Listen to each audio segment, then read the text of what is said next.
네, 현재 양시장 하락 여전히 유지하고 있네요. 코스피는 0.57% 하락한 2,664포인트 보이고 있고요. 코스닥은 0.34% 하락한 855포인트 보이고 있습니다.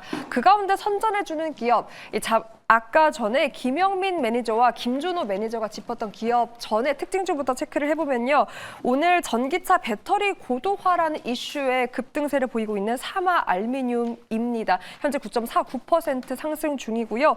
그 외에도 이노뎁과 크라우드웍스 한번 체크해볼게요. 이슈 장전 시간에 AI 키워드로 이제 소라 플랫폼 관련된 이야기하면서 꼽힌 기업입니다. 현재 이노뎁 20% 넘는 급등세 보이고 있고요. 크라우드웍스 역시 급등세 연출하며 강세네요. 2% 상승세를 보이고 있습니다.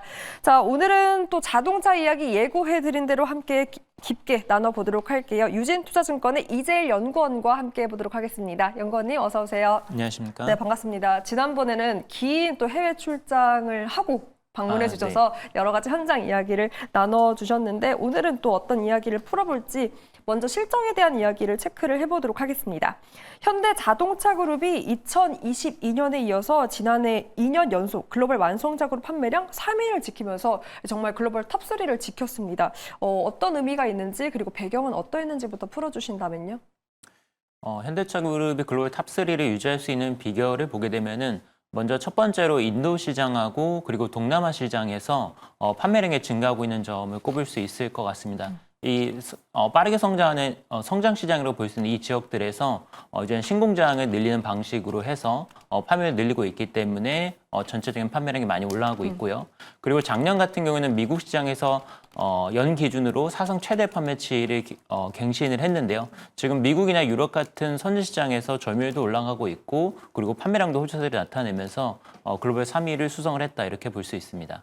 네, 그렇다면 이렇게 현대차 그룹의 질주가 이어지면서 현대차 그리고 기아 시가총액 합계가 사상 처음으로 무려 100조 원을 돌파했습니다.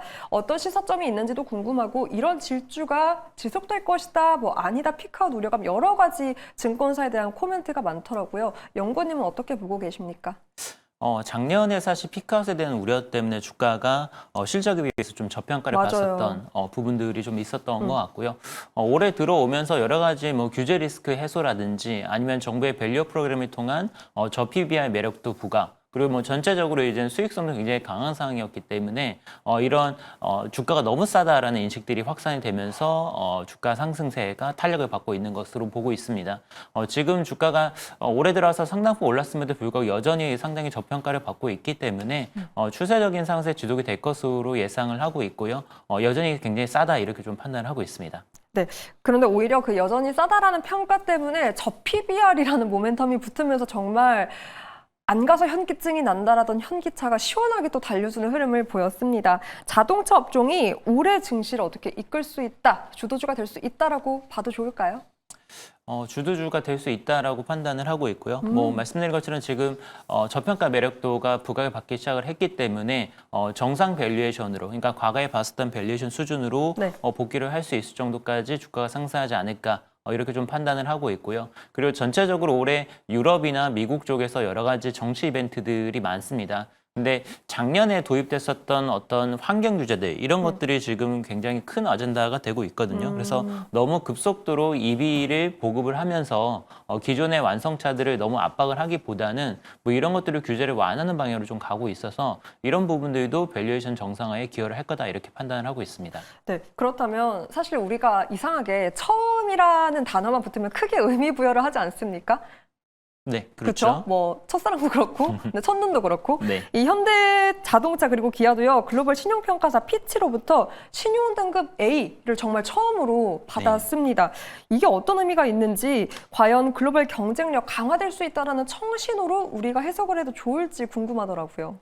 뭐 어떻게 보면은 구조적인 수익성이나 어떤 재무 여력들 뭐 이런 것들이 구조적으로 레벨업이 됐다라는 거를 글로벌 신용평가사를 통해서 인정을 받았다라고 볼 수 있을 것 같습니다. 그래서 한 1, 2년 전만 해도 지금 현대기아차의 높은 수준의 마진율이 코로나로 인한 반사수에 불과하다. 이게 뭐 계속 지속이 될 거냐. 뭐 이런 우려들도 있었지만 지금 수익성도 지속이 되고 있고요. 그리고 그에 상응하는 주주 환원채까지 펼치면서도 투자도 유지할 수 있는 이런 굉장히 건전한 재정 흐름이 유지가 되고 있습니다. 뭐 이런 것들이 이제 반영이 된 거다라고 보고 있고요. 그리고 이제 신용 등급이 올라왔기 때문에 조달 비용이 내려가게 되는데 특히 이제 조달이 많은 캐피탈사 같은 경우에는 파이낸셜 쪽에서 굉장히 수익성 개선에 또 효과가 있을 것으로 기대가 됩니다. 네, 구조적 레벨업이 이유라고 말씀을 해주셨는데 그 구조를 시야를 좀 넓혀서 볼게요. 글로벌 전반적인 자동차에 대한 정책적 뷰를 보니까 사실 뭐 재작년, 작년 초만 해도 다 전기차였어요. 빨리 가야 된다, 100% 전기차로 돌릴 거다. 그런데 약간의 그 기조가 조금 달라지고 있는 것 같습니다. 유럽 의회는 뭐 최대 정치 세력이라고 하고 있는 유럽 국민당도 내연기관차 판매 금지 정책 거부, 그러니까 가능한 이 정책을 빨리 수정하겠다라고 방침을 내놓기도 했고요. 뭐 오는 35년부터 내연기관 신차 판매를 금지하는 법안에 반기를 든 거잖아요. 과연 이렇게 전기차 가속화를 원하던 글로벌 시장 왜 뷰가 달라지고 있는 건지 배경은 어떻게 저희가 판단하면 좋습니까? 첫 번째는 낮은 소비자 호응도라고 말씀을 드릴 수 있을 것 같습니다. 그러니까 작년부터 이제 전기차가 굉장히 빠른 속도로 보급이 되면서 대중화 단계에 접어들 거라고 생각을 했는데 여전히 대중들은 전기차에 대해서 아직까지는 조금 이르지 않나? 아니면 좀 조심스러운 이런 반응들을 보이고 있습니다. 특히 미국 같은 경우에는 작년 겨울에 한파가 닥치면서 북부와 동부 지역을 중심으로 해서 전기차들이 충전이나 아니면 이제 주행거리에서 굉장히 문제를 많이 겪는 뭐 이런 모습들이 나타나면서 네. 소비자들이 아직까지는 뭐 충전 인프라나 아니면 주행 거리 이런 것들 측면에서 좀 이른 거 아닌가 이런 의무심들을 좀 제기를 하고 있는 것 같습니다. 그래서 여론이 좀 안 좋아지다 보니까 정치적으로도 상당히 좀 부담을 느끼는 거죠. 그래서 이렇게 강행을 했었던 환경 규제들을 선거를 앞두고선 조금 완화를 하는 방향으로 타협을 하는 모습이 일단 나타나고 있다라고 볼 수 있을 것 같습니다. 그리고 두 번째 고민은 중국에 대한 고민인데 지금 중국이 전 세계에서 가장 싼 전기차를 생산하고 있기 때문에 중국산 전기차들이 유럽 시장에서 굉장히 또 많이 팔리는 뭐 이런 현상이 나타나고 있습니다. 그러다 보니까 이 중국산 전기차를 또 견제를 해야 되다 보니 빠른 전기차 전환이 결국엔 중국만 좋은 일을 시키는 거 아니냐라는 의견들이 나오고 있는 상황입니다. 그러니까요. 이런 중국 전기차 침투 우려도 그렇고 아무래도 노동력 때문일까요? 트럼프 역시 자동차 산업 공약을 내세우고 있습니다. 바이든도 자동차 쪽에 대해서 속도 조절을 하겠다. 전기차 쪽에서 속도 조절을 하겠다라는 이야기가 나오고 있는데 이런 흐름이라면 글로벌 전기차 전환 우리가 생각했던 것보다 더 속도가 늦어지지 않을까 싶더라고요. 일단 작년에 예상했던 것보다는 속도가 상당 부분 늦춰질 거다라고 보고 있습니다. 작년에 봤을 때는 2030년도 이후부터는 최소한 50% 이상 EV로 갈 수밖에 없는 상황이다라고 예상을 했었는데 네. 지금 대부분의 국가들이 2032년, 2035년도에 거의 순수 전기차로 넘어가겠다는 계획들이 좀 딜레이가 될 수밖에 없는 상황이거든요. 이런 것을 생각하면은 뭐 올해도 이제 글로벌 전기차 판매가 상당히 좀 둔화가 되겠지만 장기적인 어떤 규제 강화력, 어떤 규제 강제력이 약화되는 그림으로 갈 수밖에 없지 않나 이렇게 생각이 됩니다. 그렇다면 지금은 사실 현 구간에 대한 우려감들은 선거 결과가 나오지 않는 가설에 의한 걱정들입니다. 그럼 결과 여부를 떠나서 선거 자체 이슈가 좀 끝나면 이런 뭐 가속도에 대한 조절의 이슈가 조금 사라질 수 있나요?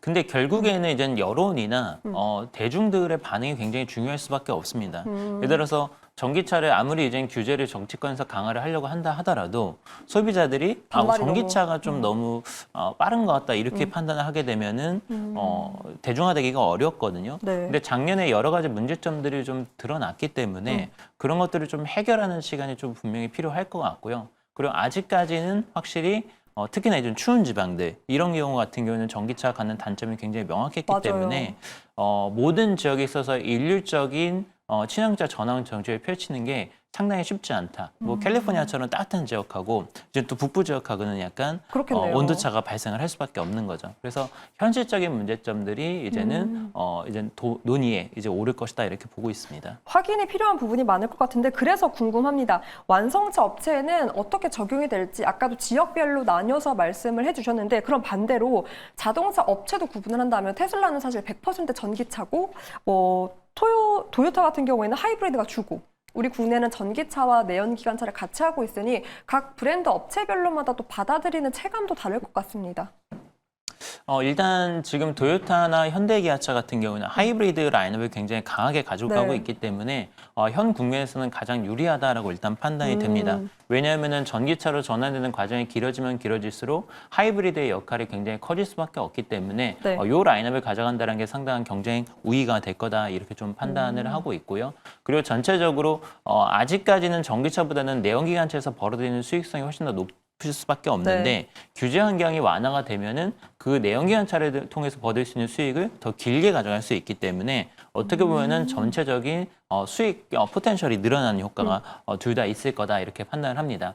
테슬라 같은 경우는 사실 조금 예외적인 케이스라고 볼 수 있는데 네. 작년에 어떻게 보면은 시장의 경쟁이 심화가 되면서 그러니까 규제 환경의 압박이 강화되면서 더 많은 플레이어들이 출하 경쟁을 했었거든요. 네. 거기에서 어떻게 보면 좀 손해를 본 부분이 있었는데 오히려 경쟁 강도가 완화가 되면 또 플러스 효과가 있을 수도 있다라고 판단을 합니다. 네, 이렇게 이러한 뉴스들을 완성차 업체별로 성격에 따라 한번 어떻게 받아들일지 나눠서 이야기 들어봤습니다.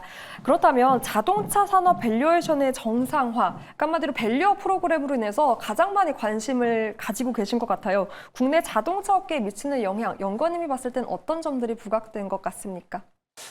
기본적으로 현대기아차의 밸류에이션이 올라가게 되면은 현대기아차의 매출 비중이 높은 부품사들이 가장 크게 수혜를 볼 것으로 예상을 합니다. 왜냐하면은 지금 부품사들 같은 경우에도 현대기아차와 마찬가지로 굉장히 저PER, 저PBR인 종목들이 상당히 많았었기 때문에 네. 현대기아차의 정상화에 따른 어떤 수혜를 가장 크게 누릴 수 있다고 봅니다. 대표적으로 이제 현대기아차의 계열사인 현대모비스, 현대위아가 당연히 이제 가장 큰 수혜를 보게 될 것으로 보고 있고요.